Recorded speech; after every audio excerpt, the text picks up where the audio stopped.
Well, local racing action. Rain plagued us heavily. Brushcreek Motorsports canceled. KC canceled. Portsmouth canceled. And Florence and Mollers, they got to get their stuff up on their websites for us to see it.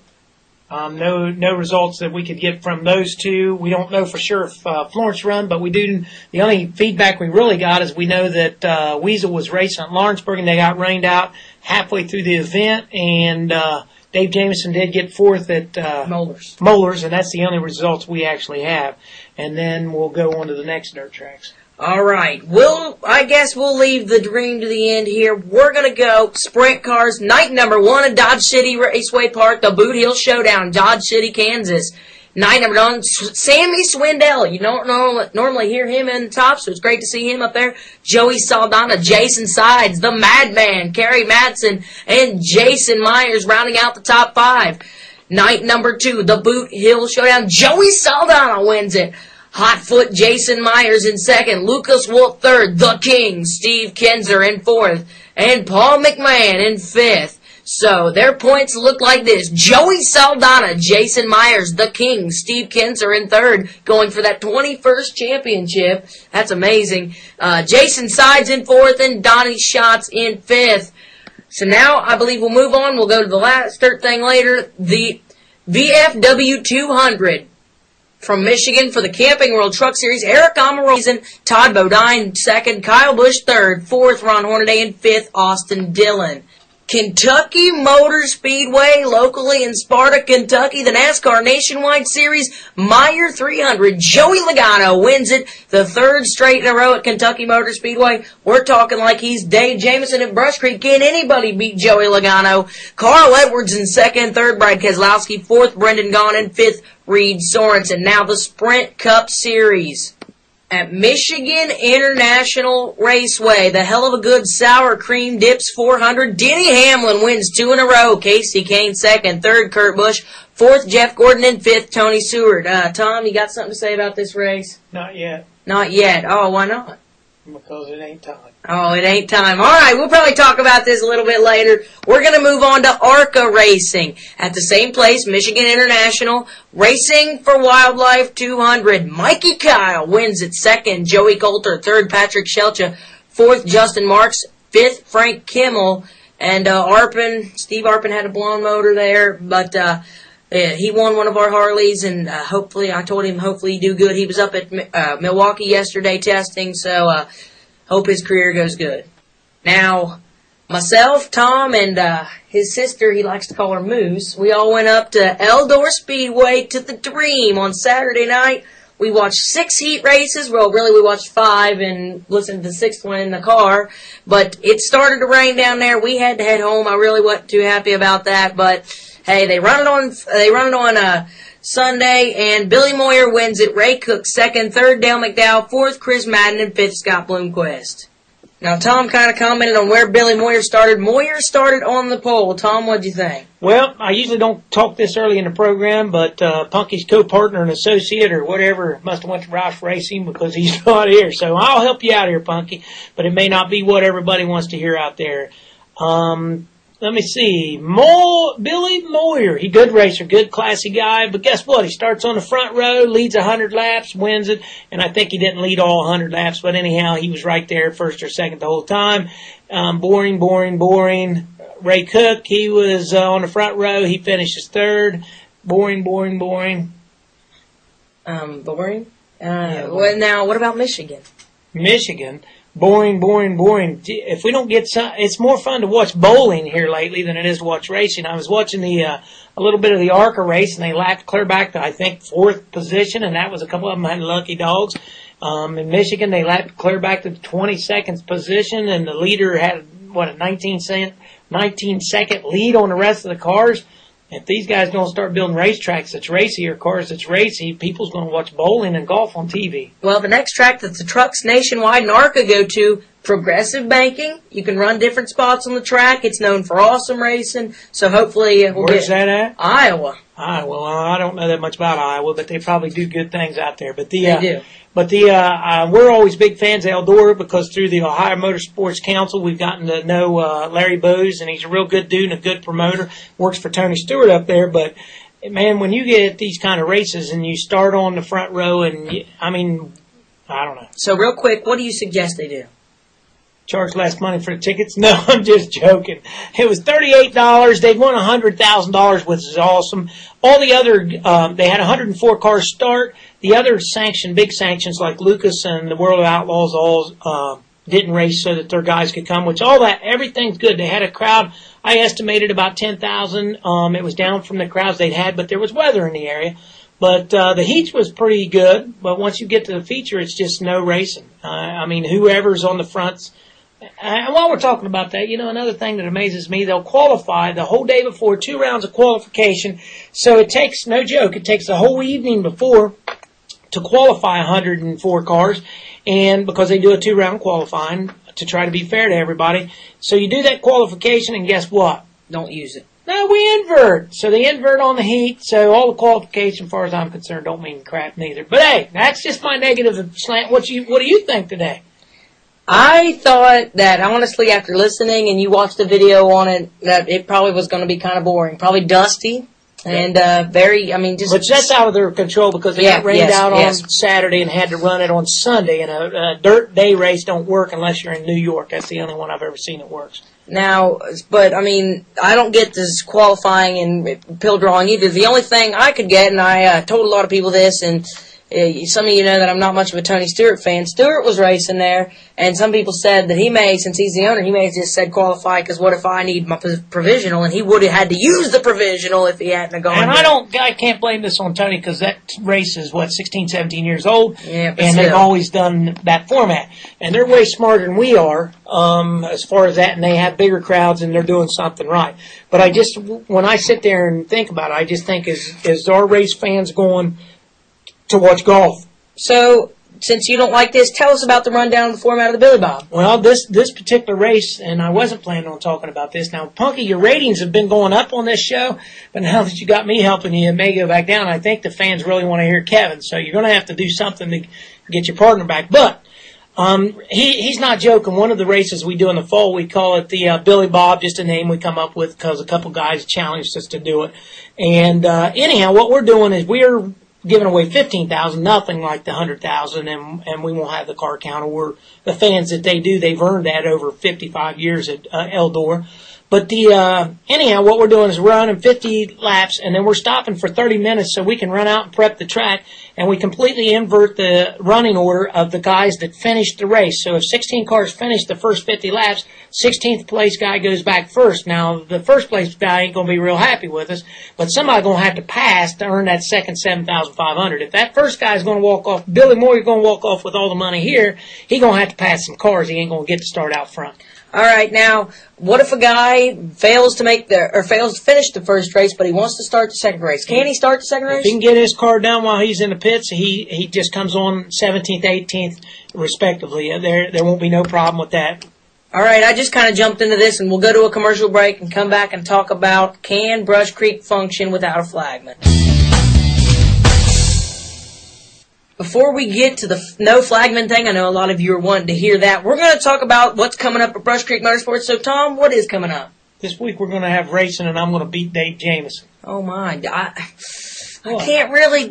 Man, you picked... You're saying you're beating Dave Jamieson. You said it from day one that you was going to beat Dave. Is there anybody that's got a legend car on the planet Earth that can beat Dave Jamieson? There was a guy down there wanting to sell one. If you think you can beat it, go buy it. $5,500 for the guy's car. But anyhow, no, this week it's regular racing. It'll be the last race that we have before it's actually Pepsi night. So Pepsi's giving away some stuff, so you want to make sure you come, and they're doing some giveaways now. Like I know today they gave away a VIP 10-pack, so hopefully you'll get some of those and come out to Brushcreek Pepsi Motorsports.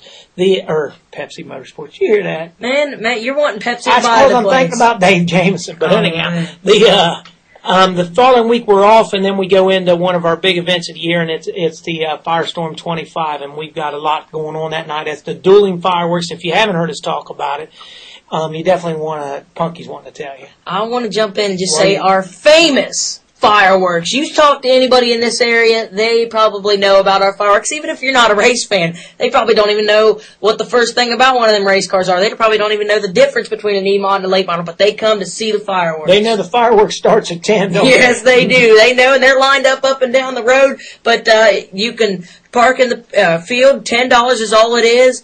$10 goes toward helping the fireworks, the cost of the shows, because we don't just put on one show, we have two shows. All the sponsors you hear us talking about on this show with Steven absolutely positively are fireworks sponsors, and we're throwing them on here to help out.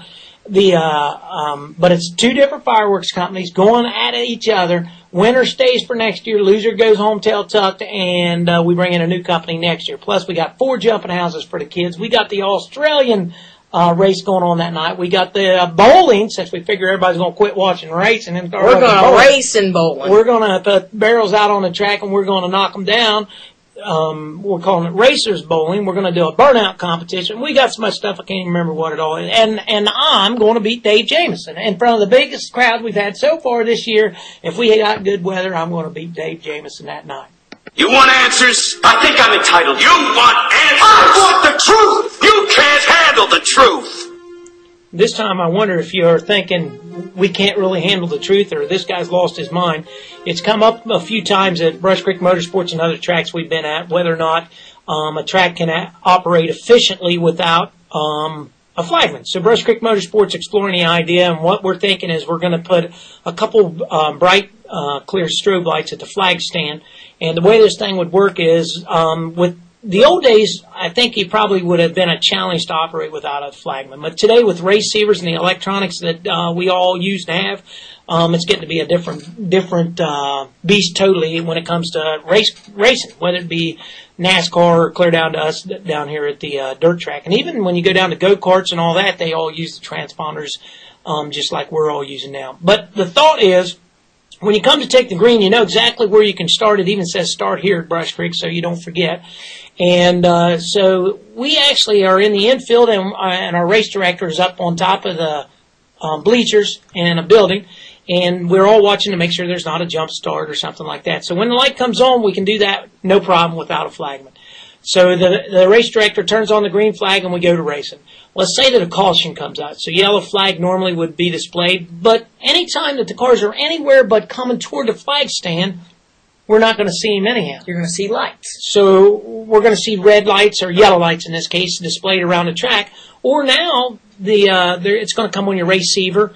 And even some sanction groups now are starting to run the yellow light on the dash that I really like, that whenever they activate the caution lights, it turns on a yellow light on everybody's dash that's racing in that particular facility that night. So more advancements that's not even here yet, that is already out on the market, that I think are good things. So the yellow light would be displayed. So when you come around to the flag strand, we'd have the double yellow lights to make sure that you really could see it, just like a flagman.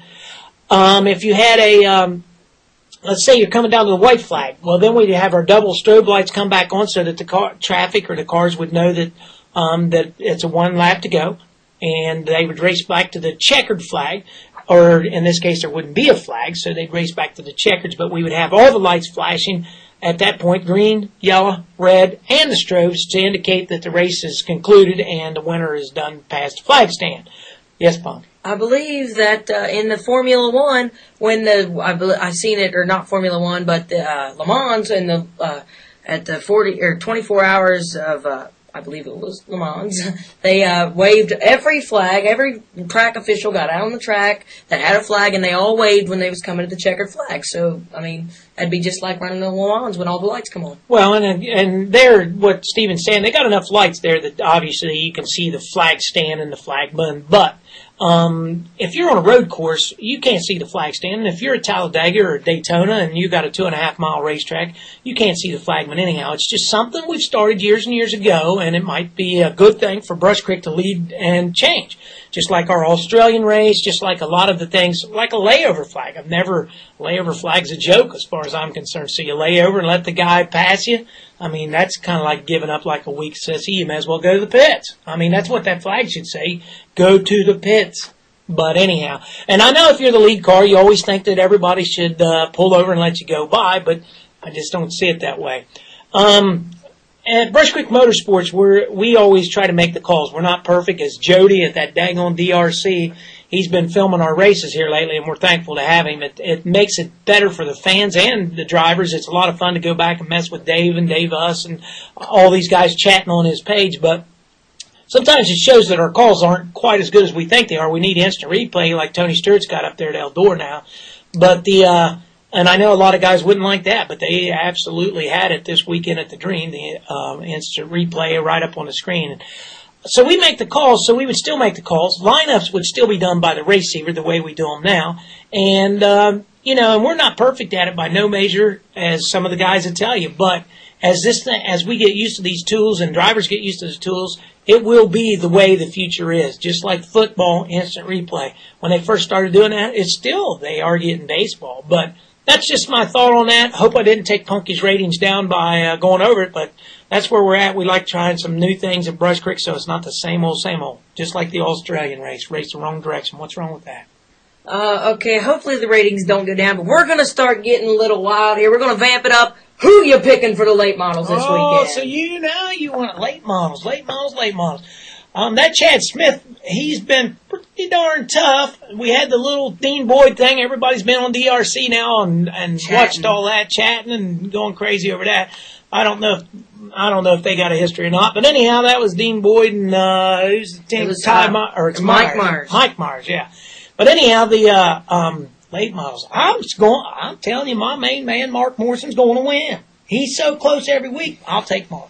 Chad, if you're listening, you better come. I'm picking Chad Smith. Chad Smith. All right. Well, let's say, who are you going to go with the modifieds? 4 different winners in the first 4 races you can't choose so far. So you don't know who's going to be dominant. Now you just got to flip the coin. 4 weeks, 4 winners. Well, the top 4 have won, and I believe that Edmiston boy. I keep picking him, and I. Hold on. Edmiston's good, but I got to remind you of something else that they was pointing out in the office. One thing I like about the transponders. We've done a few modifications on the track in the winter, which Steven's clearly aware of. Most drivers not. What are you pointing at me for? I want to say this right here. In the late models, now, we just looked at the late models, but last year's Billy Bob pole time was set by Rick Combs at a 14.666. 14.666. And every winner this season in the feature, except for one, their quick time in the feature was quicker than the pole time for the Billy Bob last year. So they're fast. The cars are actually faster with the new modifications to the track. Now, we get a lot of bad press about being so daggone fast. Well, we're not trying to do that. But the other thing that's magical about this, and I know a lot of the drivers are starting to get their times weekly, every week this year, the times have gotten faster every single week. So who's going to be again, Punky? Huh? They're getting faster. Weasel broke, but I'm going to go with my main man, Lightning Dave. Lightning Dave gets a pick. Now, he was second place, Dave. You called him up until last week. I can't call him that no more, man. I can't. I'm going to have to go with Weasel Rhodes. I think Joey's probably laying awake at night thinking how he can make that car faster. So it's really, really getting spectacular at Brushcreek and these mods, and they put on a heck of a show. Good job by all of them. 4 different winners we can't. Before we move on, if you're a mod guy, you've never been here, can you keep this going? Can you keep this going? We have 4 drivers. It's been Dustin Weber, Mark Dixon, Weasel Rhodes, and Dave Jamison. Those are the 4. Can we add a 5th driver to that? Now we're going to move on. What are we moving on to? I might say we probably better go with the Crazy Compacts. Who you got? They're flipping the coin. I don't know. They was driving pretty crazy. But they was going the Australian way. Remember, guys, they had to drive the opposite direction. Now, that'd be tough without a flagman. I'd have to put lights on both sides of the flag stand. But anyhow, we'll deal with that. Now, how do you know which way they're going to go this week? You don't. Rusty Halls was kick butt going the Australian way, but I don't know if they're going to go which way. You flip the coin at the drivers' meeting to determine which way these cars go so that we can keep them balanced, because some of them might be doing some crazy things on their setup, and these are supposed to be stock automobiles. So what's it going to be? Let's get a cheater's coin. I'm going with Rusty Halls, baby. Rusty Halls. So you pick Rusty. Now, it'd be hard for me not to go with Rex Smith. But you got it, man. Rex Smith's won every race. What do you want me to do? I want you to flip that coin and make them go the opposite way. Hey, we'll flip it in the driver's meeting and let the coin decide. Pick your pick, man. All right, I got Rex. Next, we'd have to go to the Bombers. Bombers? Everybody's coming different. We don't get the same amount of bombers. What we do on the bomber payout that's driving some of them crazy, not by intention. But anyhow, as car counts go up and down, it's hard for tracks. I don't care which track it is, Florence, Moeller, Portsmouth, it doesn't matter to me. But we got to start doing the pay based on the amount of cars, not based on what we think it's going to be. So what we do is we put $50 in the putts, and every car that comes in, we put 50. If you race on a night, there's 20 cars. Winner does good. If you race on and you've earned it because you had to beat 19 cars. But if you race on a night when there's one car, you're going to get $50. Now, who's it going to be? Before we do that, I want to say, we're not going to say who, but somebody said we was giving away $20. No, we're not doing that. It's $50 per car. Somebody said we gave a driver $20. We did not. Well, and we don't want to get into debating that, or we'll sound like we're on that DRC page. But, okay, we'll put a rest of that. I'm going to have to go with Francis. Josh Francis. And I'll tell you what, I'm going to go with you. Francis looks smooth as can be. We was talking to Dave Jamieson, which we really like. And, we did let him win, by the way, the last, But anyhow, Francis is smooth. Even Dave noticed it. He said the guy's smooth even at Moeller. Good driver. Now, what do you got for legends? Legends. Man, you gotta always put it on the spot. I found a bit shock on my car, and we found all kinds of stuff messed up. We've been cranking on my car. Why'd you find that? What made you look? Well, Dave said he was going to help me a little bit. I wanted it to be the best possibly to go over his place. So. Dave, we have more fun. I hope he never gets that Legend car sold. You guys do know it's got a bent valve, so do not buy Dave's Legend car. I bet it's got a bent valve. Bent valve. But don't unbend it, Dave. It's messed up crank. But anyhow, don't buy his car because we want to race with him. We really like him. If they don't like him in the other classes, we enjoy him in Legends. But he's been helping Steven, and man, that's good racers. Weasel helps him. Everybody's helping Punky right now to get him in the game. So who you picking? I know. I mean, you said it last week. I'm eating up a lot of airtime. I'm going to go me. I got to go with me. He's going with Stephen Parton, the car 71. Southern Hills Therapy. Hey, you can see him in the video. No, you can't. For a couple seconds, you can, baby. Okay. Hey, this week, I'm going to go, I guess if I was at a casino, I'd go with Dave, but I'm not, so I'm going with Tom. I'm going to beat him. Now, what makes you think that you're going to beat Old Man Dave? I feel like Dave did about Weasel. Last year, Weasel won all the races but two, I think. And one he broke. One he broke, and the other one was a Harley race when there was 70 cars or 80 cars. So I'm the same way with Dave. Sooner or later, I know that he's going to have a flat tire. He's got to have a flat sometime. I'll bet he's pumping them things up so they don't roll off the But rim. I don't want to beat him when he's broke.